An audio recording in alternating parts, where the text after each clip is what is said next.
Bien, una forma de utilizar la prueba de T es verificar una hipótesis bajo un nivel de significancia determinado, por ejemplo, del 5%. Esto es el estándar para la aplicación de la hipótesis nula y generalmente esta hipótesis, que lo deben haber escuchado mucho en ciertas aplicaciones de la estadística, va a decir lo siguiente.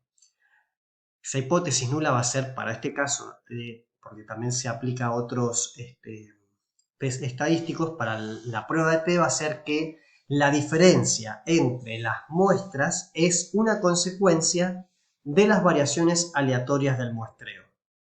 Entonces, cuando se refuta la hipótesis, se infiere que las poblaciones tienen medias diferentes.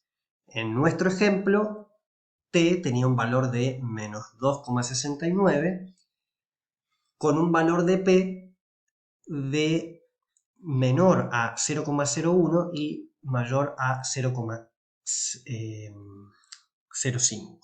Y por lo tanto, la hipótesis nula se rechazaría. ¿Cuál es el problema de este enfoque? Que no podemos estar seguros de semejante afirmación. Es como que es condición necesaria pero no suficiente. A veces el 5% es un montón y a veces no importa. En arqueología, una diferencia en el nivel de confianza entre 94,9 y el 95% es prácticamente lo mismo.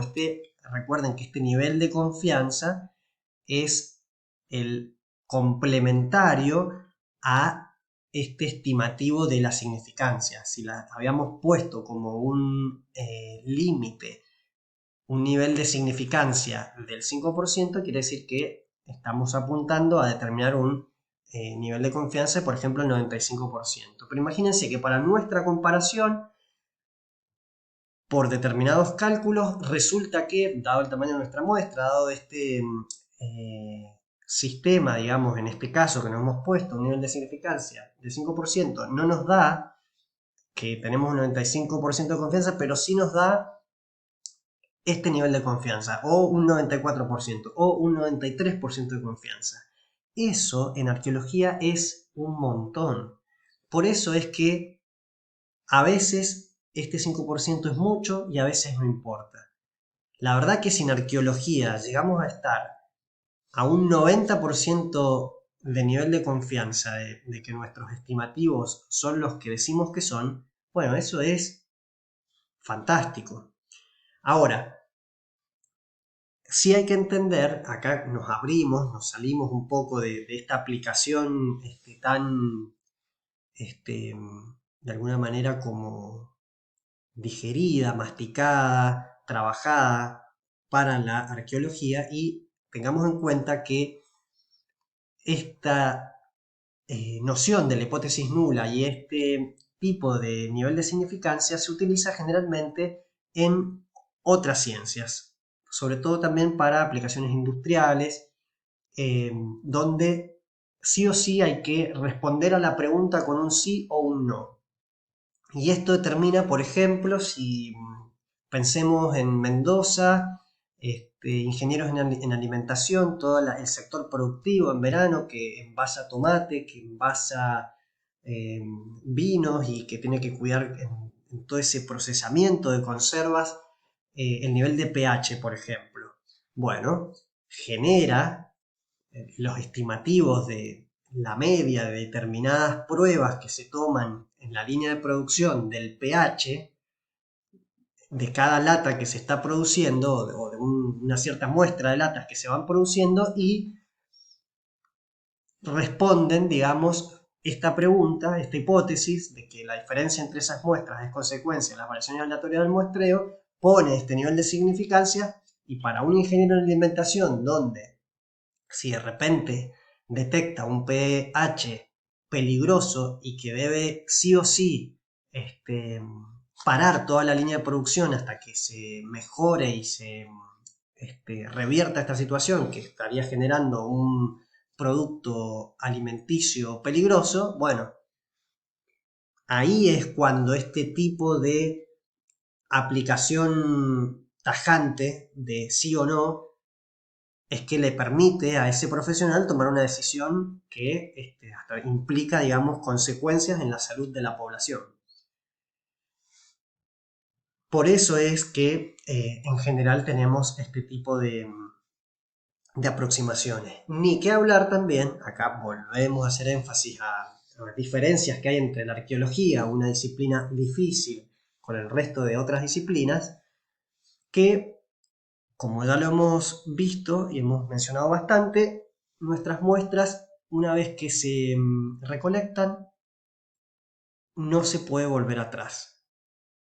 Nosotros, cuando trabajamos con el registro arqueológico, ya sea en superficie o en estratigrafía, lo destruimos para siempre.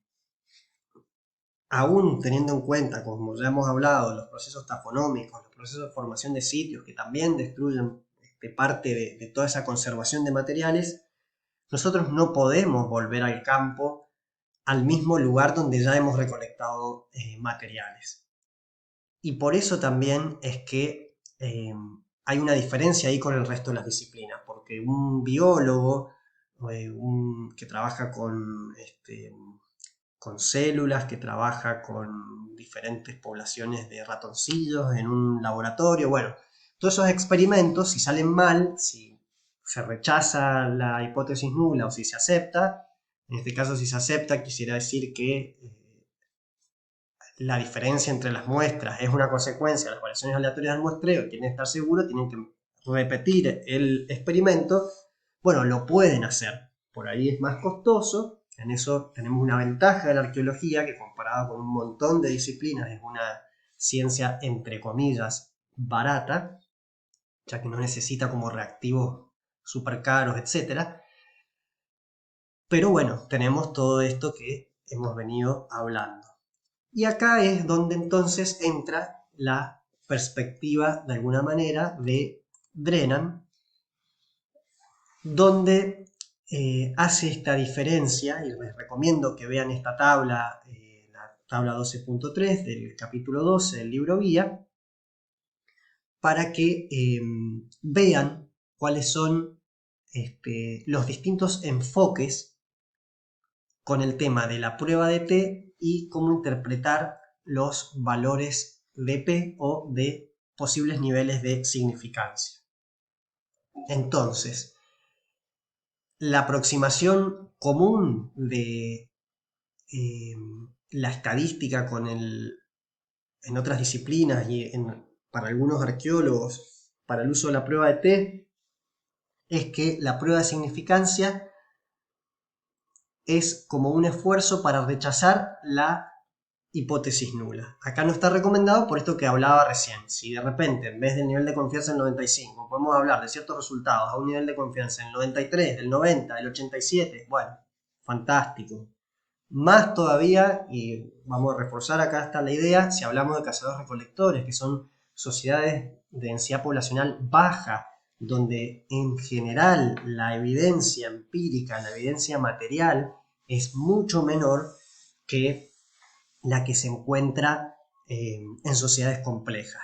Comparaciones hacia el voleo, números que tengo en la cabeza. Para mi tesis doctoral recolecté 5.300 líticos para hablar de 3 áreas diferentes en el Valle del Diamante.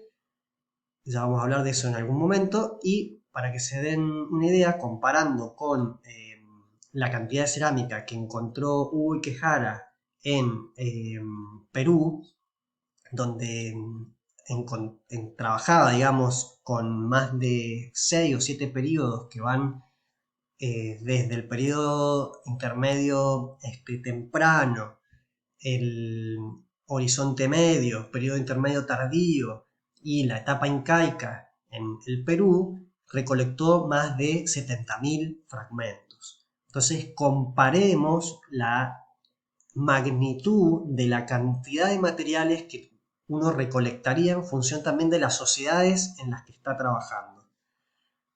En Mendoza, para ir más concretamente, esa diferencia la tendríamos entre, por ejemplo, el sur de Mendoza, el Diamante para abajo, que es, digamos, asociado a las tradiciones de Patagonia, de sociedades cazadores-recolectores, y hacia el norte, por lo tanto, podrían esperar muchísima más cantidad de materiales. Por supuesto, depende del periodo donde se estén enfocando. Si de repente se enfocan en adaptaciones de cazadores-recolectores en la zona norte, bueno, también van a tener este tipo de aproximaciones. Bien, volviendo a esta tablica, la perspectiva que tenemos acá es que la prueba de significancia es un esfuerzo para evaluar la probabilidad de que nuestros resultados sean simplemente fluctuaciones del muestreo. Es el enfoque que seguimos en el libro. Y hay dos preguntas muy distintas en función de estos dos enfoques. El enfoque tradicional, llamémosle, va a ser que la diferencia observada entre las muestras de piso de vivienda, el formativo y el clásico, no es más que fluctuaciones del muestreo. ¿Eso es verdadero o falso? ¿Sí o no? Bueno, pum, valor de P. Si el valor de P es igual a estos valores, la respuesta es que es falso. Y si el valor de P da valores mayores, es verdadero. En este caso va a significar que la hipótesis nula se rechaza y en este caso que la hipótesis nula se acepta. Y en cambio, en el enfoque que tenemos, siguiendo la propuesta de Drennan, la pregunta sería ¿qué tan probable es que la diferencia observada entre las muestras de pisos de las viviendas del formativo del clásico no es más que debido a las fluctuaciones del muestreo? Y fíjense cómo hay una interpretación, si se quiere. Según el valor de P, podemos decir, bueno, que es extremadamente probable, muy probable, bastante improbable, muy poco probable, extremadamente improbable. Ahora bien, más simple y para la aplicación que vamos a tener nosotros con esto del cuidado, como lo hice, si ustedes quieren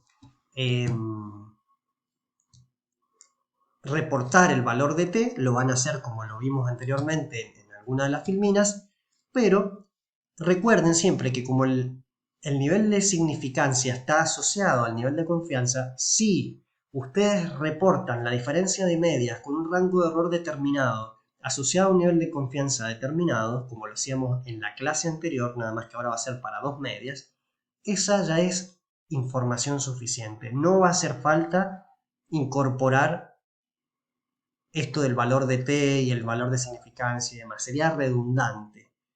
Es como al pan con manteca ponerle queso crema. Raro. Por ahí hay algún prima medio trulequete que se le ocurre semejante creatividad en el pan.